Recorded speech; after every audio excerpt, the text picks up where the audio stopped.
ସନ୍ଧ୍ୟା ବେଳେ ଗଲୁ ମୀନା ବଜାର ବୁଲି। ମୀନା ବଜାର ବୁଲି ବୁଲି ବହୁତ ଥର ବୁଲିଦେଲୁ ତ ବହୁତ ଦିନ ହେଲାଣି ପଇଲା ହିଁ ଏତେ ବି ଭଲ ଲାଗିଲାନି। ତ ବାଟରେ ଆଇଲା ବେଳକୁ ଆଇସୁ କହିଲା ଦାଦା ମୁଁ ଦୋସା ଖାଇବି।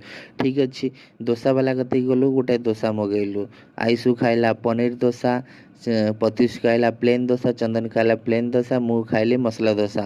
ତ ଆମେ ସମସ୍ତେ ଦୋସା ଖାଇଲୁ। ତ ଇଏ ଯେଉଁ ଟୋକାଟା ବଇଛି ଆପଣ ଦେଖିପାରୁଥିବେ ଟିକଟୋକାଟା, ସେ ପୁରା ବହୁତ ବେକାର ଟୋକା। ତାକେ କିଛି ଖାଇବନି, ଖାଲି କହିବ ମୁଁ ସବୁ ଖାଇବି ଖାଇବି। ମୁଁ ବି ମୋର ଖାଇଲି ଆରାମସରେ ବସିକିରି। ତ ଏବେ ତାର ଟିକେ ନଖରାମି ଦେଖନ୍ତୁ କ'ଣ ହେଉଛି, ଗୋଟାଏ ଜିନିଷ ଖାଇବାର ନାହିଁ, ଖାଲି କହିବ ସବୁ ଖାଇବି ମୁଁ। ତ ଏମିତି ଖାଇସାରିଲା ପରେ ଆମେ ଆଇଲୁ ସପିଂ ମଲ୍ ବୁଲି, କାହିଁକିନା ଆଇସୁର କିଛି ବିସ୍କିଟ୍ କିଣିବାର ଥିଲା। ତ ଇଏ ଟୋକା ଦେଖିପାରେ ଯାହା ଦେଖିବ କହିବ ମୁଁ ନେବି। ଦେଖୁନ କ'ଣ ହେଉଛି ନେବାକୁ ଏ ଟୋକାଟି। ତ ଏମିତି ଗଲା ଆଇସୁ ତାର ସପିଂ କରିଦେଲା, ଯାହା ବିସ୍କିଟ୍ ଫିସ୍କିଟ୍ ତା ସ୍କୁଲ ଟିଫିନ୍ ପାଇଁ ନେଇଗଲା। ତ ଇଏ ଟୋକା ଦେଖ କ'ଣ ହେଉଛି, ହେ ଭଗବାନ ପ୍ରଭୁ, ଖାଲି ଦୌଡ଼ୁଛି, ଖାଲି ଆଡ଼େ ସାଡ଼େ ବୁଲୁଛି। ବୁଲାବୁଲି ସରିଲା ବେଳକୁ ଆଇସୁ ଭାବୁଛି କ'ଣ ନେବି ନେବି ନେବି ନେବି ନେବି ନେବି, ସିଏ ସେମିତି ଭାବୁଥାଉ ଆମେ ଚାଲ